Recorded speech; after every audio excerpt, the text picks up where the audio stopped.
Etsy is dead. Etsy is losing its way. The end of Etsy. There seems to be so many people that have this kind of view on Etsy, but contrary to this belief, I'm thriving on the platform. And no, I didn't thrive 10 years ago or 5 years ago. I'm thriving today. Just this year, I've made over $240,000 in revenue, which has netted me $48K in profit. And that's just this year in about 6.5 months. So with this video, I'm hoping to break some beliefs that seems to be going around on the internet by showcasing my own journey and even showing you examples from my own store. So let's get into it. So for those that don't know about what print on demand is basically a process where you make a design and put that on top of a blank product. You then take an image of the design that you've made on top of the blank product and put that up on a marketplace like Etsy. Once the item actually has sold on Etsy, you connect that to a production partner like Printify. And through Printify, they connect you to a print provider that will then create and ship the item directly to the customer. And what this does is that it just gives us a really low risk business because we don't have to incur any risk with inventory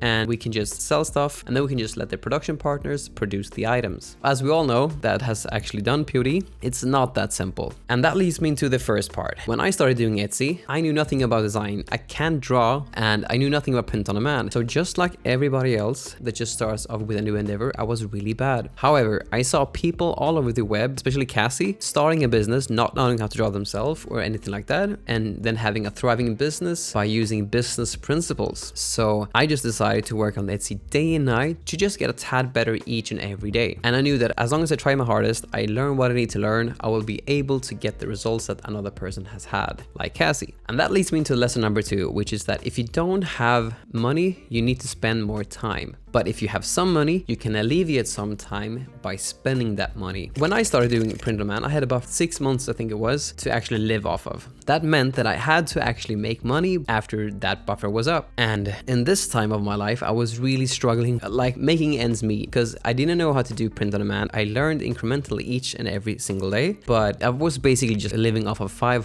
to $1,000 each month. I was just barely getting by on it. But at one point, when I actually made my marginal improvements, I just knew that, okay, no matter how much I listed, because I listed 500 listings a month, and that's a lot of listings. I just noticed that at a certain point, when you do a lot of repetitive stuff, the improvements just aren't the same. So I just noticed that I had to do something else to make things better. And that's actually when I contacted Cassie, and she started a small mentorship group for a close set of people. And I joined that, and that was huge for me. And that leads me into lesson number 3, which is continuous learning. Now, I'm not trying to plug anything here. I'm just trying to just really state what made a difference for me. So I put up 500 listings a month and I had thousands of listings up, but nothing was really working. So I joined Cassie's mentorship group and I noticed a whole different level of learning here. And the credit to that is mainly, in my opinion, because there were other peers at the same level as me facing different types of problems. I could basically learn at the pace of the whole group instead of just myself. Because when something happened to another one and they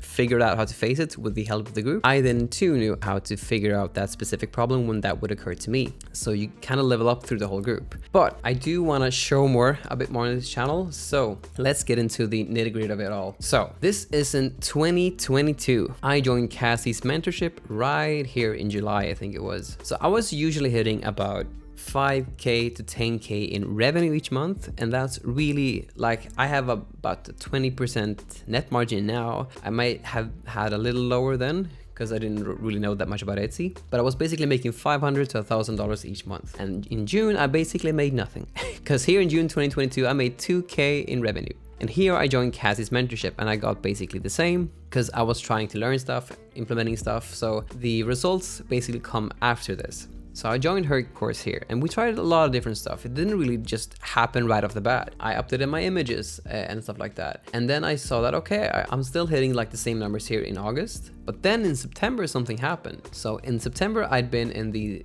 like small mentorship group that she had at the time for about like 30 people. I had been in that for like 2 months and then I saw some tangible changes here. Just like I mentioned, you hear X problem that one person has, and then you hear how that gets solved. Then when that happens to you, you know how to fix it. And since that happens every single day for someone in the group, you just learn exponentially faster. And then I made about 12K in October. So more similar to my regular revenue, but here's where it skyrockets. It usually skyrockets around Q4 as it for everyone. So in November I did about 25K, and in December in 2022 I made about 28K.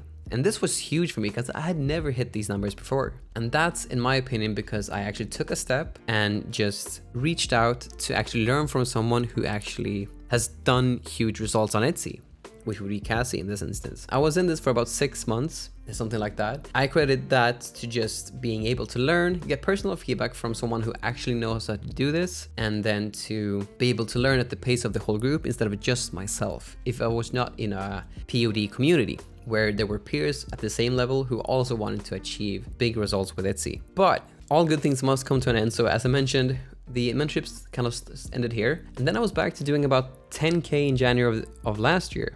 And then like 6K in February of last year too. Like the things that I took away from the mentorship was that I had to learn from someone else and just implement the stuff that they have done. And once I've actually received the results that they have, I can then iterate based on my own intuition. But in the beginning, if I don't have those results, in my opinion, it's always just better, at least at this point, I just know that it's better to just listen to someone else, do what they do, and once you have exceeded the results that they have, then you can iterate because you have a good sense of what to do. So I was not happy with these results, having like 10K and then 6K in February. I wanted to hit 5K in profit each month. Then I switched up my game again, but this time there was an interview with Ryan Hogue and Steven Chen. This was super huge for me. Basically what's happened, what Steven did with his shop by using a launch strategy, which would be the break-even strategy, pairing that with the Etsy ads. I've gone through those things extensively on my channel too. I based a lot of it on what he said.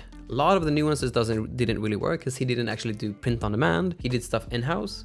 But the main thinking behind it of having a break-even strategy and launching them with Etsy ads was still what I applied. So what didn't actually specifically that didn't work, to just be frank, was that the pricing structure, for instance, didn't work, and how much to spend on an ad wasn't really super clear.